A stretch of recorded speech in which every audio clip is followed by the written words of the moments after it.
রমজানের ঠিক আগে বাজার উত্তপ্ত হলো লেবুর দামে। ডজন প্রতি দাম এখন শতকের ঘরে। দামের ঊর্ধ্বমুখিতার জন্য আবারও সরবরাহ সংকটকে ঢাল বানালেন ব্যবসায়ীরা।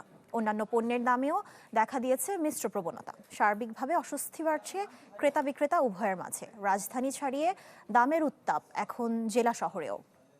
ট্রু 700 ppm আকিশ বসির গ্লাস কেনার আগে দেখে নিলেই জিতবেন। সারাদিন সিয়াম সাধনা শেষে পানি কিংবা শরবতে প্রাণ ফিরে আসে ধর্মপ্রাণ মুসলমানদের। তবে সেই প্রাণ এবার রমজানের আগেই ওষ্ঠাগত শরবতের অন্যতম মূল উপাদান লেবুর দামে। রমজানের ঠিক দুদিন আগে অদ্ভুতভাবে সংকট শুরু হয় লেবুর। মৌসুম নয়, তাই চাহিদা কম, রয়েছে যোগানের চাপ। এই অভিযোগ এখন লেবু ব্যবসায়ীদের মুখে। আর তাতেই হালি প্রতি লেবুর দাম মানভেদে ছাড়িয়েছে 80 টাকা। অথচ সপ্তাহখানেক আগে হালি প্রতি অন্তত 30 টাকা কম ছিল। 100 লেবু 3000 টাকা দেয় না। অনেক ঘোরাঘুরির পরে তার দোকানে মাল রাখতে হইব, এই কারণে কিনতে বাধ্য। আপনার লেবু তো আছেই, মানে প্রত্যেকটা পণ্যেই অ্যাভারেজে দেখা গেছে যে 20-30 টাকা বেশি, যেটা মনে করেন আমরা যারা সীমিত আয় করি তাদের জন্য এই বাজারে চলাটা খুব কষ্টকর। রমজান শুরুতেই ব্যবসায়ীদের দাম বৃদ্ধির পুরনো কৌশল যেন প্রতিটি পণ্যের। বেগুন, শসা, কাঁচামরিচের দাম রমজানের ঠিক আগের দিন বেড়েছে কয়েক গুণ। আমিষের উৎস ডিম, মুরগি, গরু কিংবা খাসির দাম বেড়েছে 20 থেকে 50 টাকা। তেল ও চিনির দামের রয়েছে কিছুটা স্থিতিশীলতা।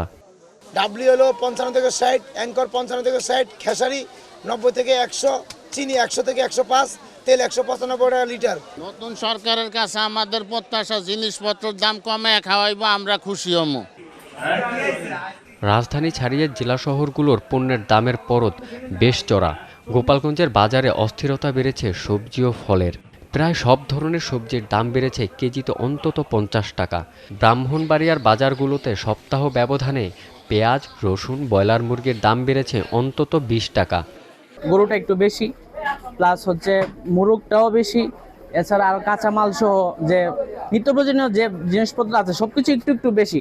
আপেল, আঙ্গুর, কমলা যেটাই নেই পার কেজিতে বেশি, 100 টাকা, 150 টাকা, 200 টাকাও বেশি। সরবরাহ সংকটের অজুহাত না কাটানো গেলে পুরো রমজানে বাজার পরিস্থিতি স্থিতিশীল হবার কোনো সম্ভাবনাই দেখছেন না ব্যবসায়ীরা। রনক মাহমুদ সৌরভ, চ্যানেল 24, ঢাকা।